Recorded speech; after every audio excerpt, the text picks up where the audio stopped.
All right. So you're thinking about expanding into Amazon's international marketplace in the United Kingdom, but you're not 100% sure how to do it. So we're going to walk through what I would say is a very simple three-step process of how you can do that. So you can start benefiting from the additional sales, profits, and cash flow from selling in the United Kingdom. So let's go ahead and get into it.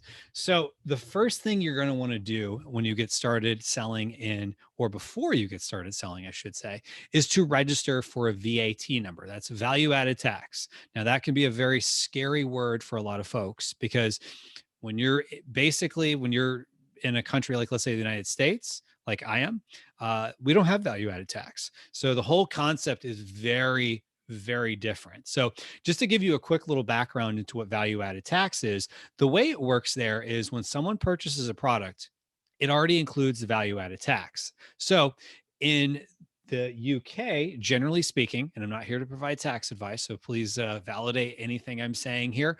And I would definitely recommend that you check with a qualified tax advisor about your particular situation. But generally speaking, the value added tax in the European Union, or sorry, excuse me, in the UK, I should say, is 20%. And so that's not added on top of the selling price, that's included in the selling price. So think of it this way. So for those of you in the United States, you can probably visualize this scenario. Let's say you're at a ball game and you're in the stands and someone's selling beer and they're walking up and down the steps selling beer and they've got this tray and they're basically just taking cash. And they say, okay, that will be $12.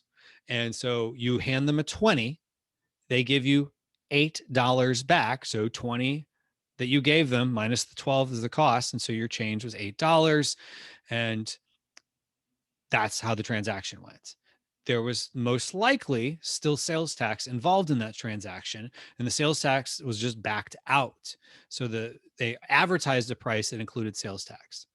That's one of the few exceptions we tend to see here in the US where you will have sales tax included in a price. So it's usually we're accustomed to whatever price you see, you pay more for sales tax. In the United Kingdom, whatever people see, sales tax is included in that. So the sales tax there is value added tax. So value added tax can be kind of confusing.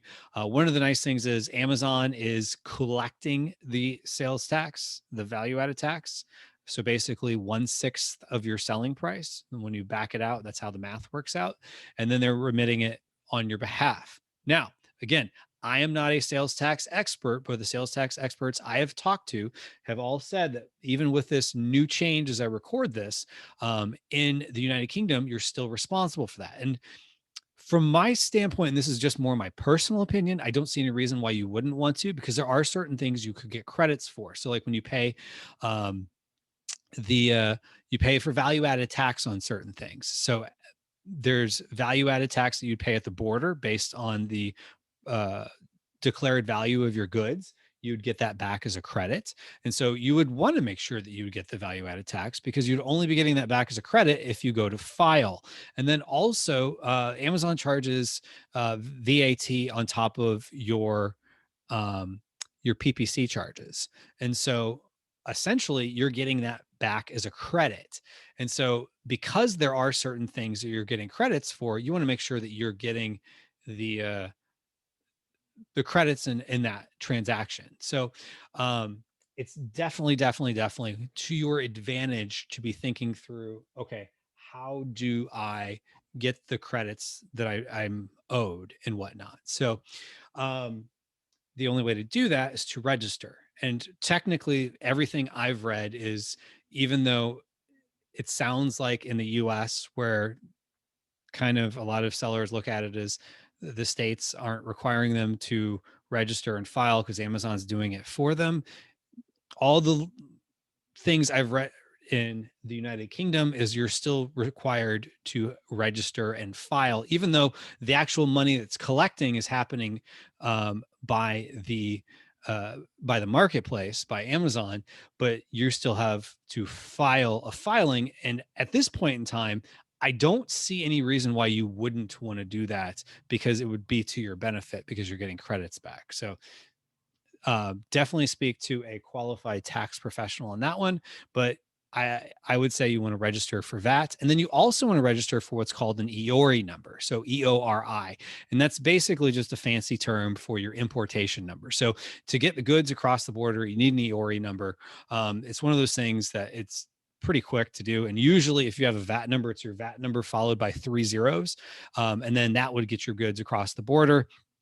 And so it's all kind of tied to your account within HMRC.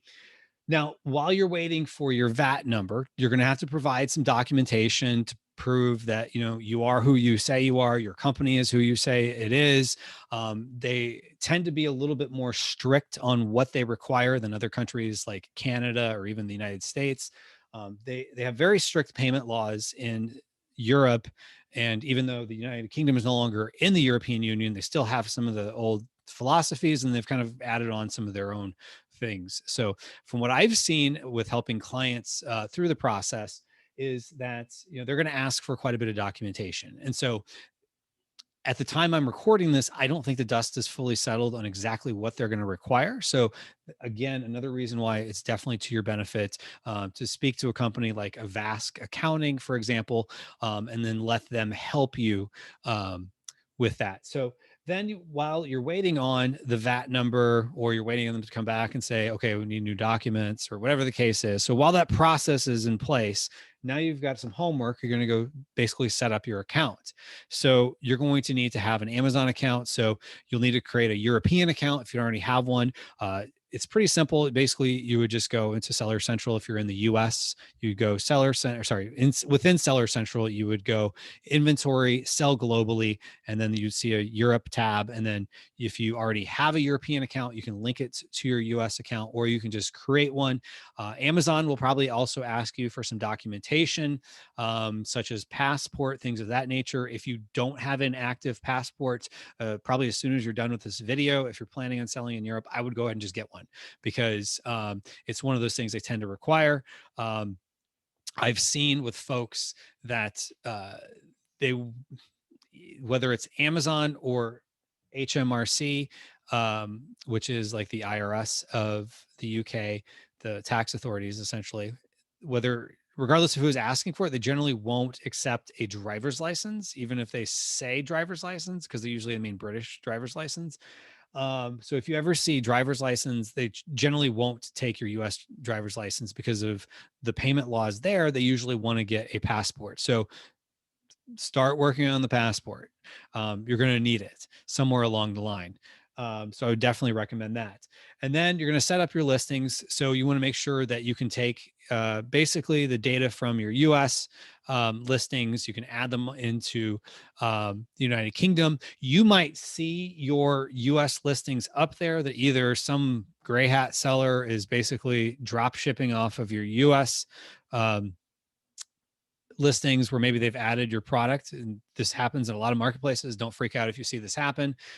You might see that your product is already available there, and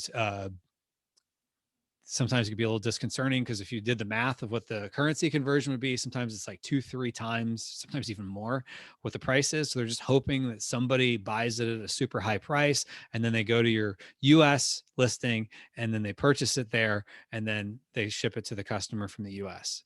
It's horrible experience. Don't worry about it. It's a horrible experience for the customer, I should say. It's slow, it's expensive. And so you pretty much never lose the buy box from those people. So I wouldn't worry about it. Now, one of the ones you may see is, depending on what programs you might have signed up for with Amazon, they have like what they refer to as the Amazon Global Store. And so if you checked off a certain box somewhere along the way, you might see your listing being sold by Amazon. And sometimes they'll have like, one of the bullet points will say this product is being shipped through the global store for the United States, or something like that. And so your bullets aren't aligned with what you want. In fact, that would be a bullet point that wouldn't even make sense, especially if you had local inventory. So what I have come to find is, when you're setting up your listings, Amazon won't make any changes or basically give you attribution to the listing, meaning you are the one that can make the changes, until you have inventory in stock. It can be a little bit scary, because it's like, are they going to make the changes? come to find, even if they push back when you first say, hey, I've got available inventory, please update, this bullet point to what I have there. Maybe they ask you for more information to prove something like website address, or they ask for, who knows what they ask for. Don't worry about that. That usually will get resolved. It's, you want to set up your listings, uh, and then make sure again that they're priced for the United Kingdom.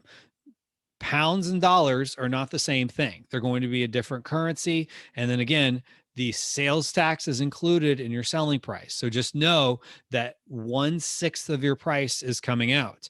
Now, I generally have seen, when, just a couple of things to note, in the UK, when you're selling there, correct my math in the comments if I'm wrong about this, but I've generally have come to find that PPC, they're going to give you your ACOS based on the, as if your price did not include value added tax. So basically, if you were selling a product for 24 pounds, that means 20 pounds would be like what they're basing it off of, your ACOS. But their commissions, which are 15.3% in most cases, as opposed to 15%. So they add a little bit extra there. That is going to be off of whatever your advertised price is. So that includes the value added tax that they're going to take out that you never see. So just keep that in mind when you're figuring out your profitability and whatnot with your products. But at the end of the day, what I come to find is, just to give you a little bit of feedback, your sales generally are going to be higher than they are in, let's say, Canada. You might get higher profit margins in Canada, but at the end of the day, if you're making sales and you're bringing in additional profit and cash flow, you wouldn't have gotten if you weren't selling here. I tend to find it's worth it. UK is usually a great country for most folks to sell into. So then you're going to add your listings. You want to add your value added tax number once you get it into the tax settings. There's a few other things you want to do. Like if you're going to use a company like Payoneer, Ping Pong Payments, or one of those, you put that as your deposit information. You will have to add deposit information. So even if you use your normal bank account in your home country, like in Bank of America or something like that, you have to add that in. So whether you use a third-party payment service provider or your bank, you make sure to put that in there. And then there's just a few other things you probably want to go back once you have inventory in stock that you shipped it in, just to make sure that the listings look the way you want. Because as I was just explaining before, Amazon may have added the listing because you've checked off some box somewhere along the way, or they just decided they're going to do it anyway, which I don't think they do, but I don't know. There's usually exceptions to the exceptions in this business. And then what you want to do also is, even if it's a gray hat seller or something like that, somebody was, whether it's Amazon legitimately selling it or a third party seller non-legitimately selling it, selling your product, you want to just double check to make sure once you have inventory in stock that what you want it to look like is how it looks like. And that's something you could get a virtual assistant to do. Even if you don't have a virtual assistant, you can hire one relatively inexpensively on Fiverr, Upwork, Free Up. There's lots of different marketplaces that you could do that with. So then once you're up and running, you want to turn on PPC. I would probably use a lot of the same keywords you use in the United States. There are going to be some differences in the words people use. One example that folks have that are in the UK have used, maybe they just find it amusing, but like we might say sweatshirt, they might call it a jumper, and I'm probably mispronouncing it. So there's going to be some differences in words for your product and how people are searching for it, but that's really more in the margins in my experience. Now, you might know just because you looked up your product and looked up similar products. And if you see there's a certain word that's in all of the titles, maybe it's worth using that, because maybe in the UK they just describe something. So, if you're saying that it's, something or other for apartments, maybe they're not using apartments, they're saying flats or whatever the case is. So you just might want to adjust some of the keywords you use, but I would still say you could use the keywords you're currently using, because I tend to find most of the keywords that you're using are the same ones they're going to use in the United States, because we're still talking about English, but it's just some of the more colloquial phrases, some of the more slang terms, some of the terms they use are not going to be quite the same, which you'll either pick up over time, maybe with an auto campaign, or broad campaigns may help you find some of these additional words. So just know that might happen, but I wouldn't spend like tons and tons of time trying to figure out like all the best long tail keywords. Long tail keywords may or may not get you a lot of sales um, in some other marketplaces, but the bottom line is just get up there and running. You will learn so much more once you're up there. So, to manage it, also you're usually looking about a quarterly VAT filing. Now, if you had somebody like an Avask or, a company like that to help you with your VAT registration, they can also help you with your filings. Usually that's due quarterly in the United Kingdom. And then once you're up and running, maybe rinse and repeat. Maybe jump on over to Germany. Germany is going to be its own animal, but you can use Germany as a base of operations for the rest of Europe. You're going to have to do translations and stuff there. So it's one of the nice things about the United Kingdom is if you haven't quite leveled up, and I do look at it as a bit of a leveling up process in your business. If you haven't quite leveled up to that point, then you can use your leveling up in more difficult marketplaces to help you. And then you just get better as a seller.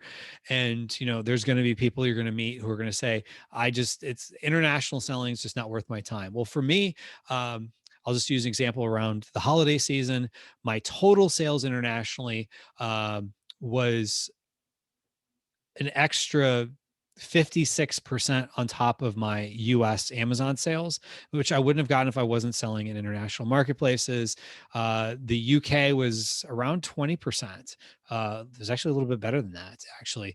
That this is sales I would have missed out on if I wasn't offering my products for sale in the United Kingdom. So definitely worth your while to test out some of these other marketplaces. The way I look at it is you're leaving money on the table if you're not there. So if you're saying to yourself, I'd like to check this out, I'd like to learn a little bit more. If you'd like a free resource, I do have a checklist where I walk through more in depth on some of these steps, which you can use. It's kind of more of a mini guide. It's about 13 pages long. Just go to internationalchecklist.com, sign up for that free checklist, and walk you through the steps. So I'd love to know, did you find this video to be helpful? Do you have questions? Feel free to leave them in the comments. Anything you got to say, good, bad, or indifferent.